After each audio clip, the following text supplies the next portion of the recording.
Азыркы учурда Россия Федерациясында эмгек миграцияда Кыргыз Республикасынын 780 миң жараны бар.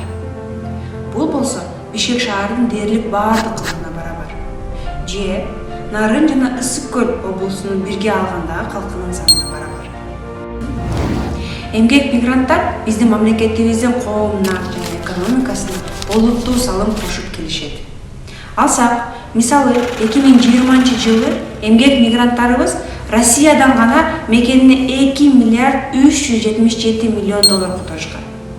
Салыштырып көрсөк, bir жылдын ичинде биздин мекендештерибиз Россиядан жөнөткөн суммага салыштырмалуу дүйнөдөгү эң бийик имаратты курууга 800 миллион доллар азыраак талап кылынган.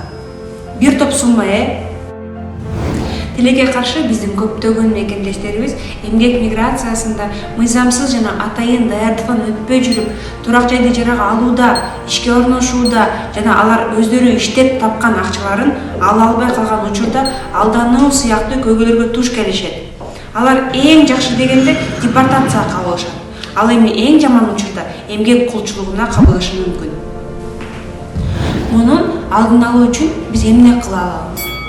Эгер сиз эмгек миграциясына кетип жатсаңыз, миграция алдындагы даярдыктан сөзсүз өтүңүз. Бул өтө татаал жана балким кымбат деп ойлойсуз. Бирок андай эмес. Сиз биздин миграция алдындагы даярдыкты үйрөтүүчү юристтерибизден консультацияны бекер ала аласыз. Өзүңүздү кара тизмеден текшерип, легалдуу миграцияга үчүн керектүү документтер жөнүндө төмөнкү байланыштар боюнча биле аласыз.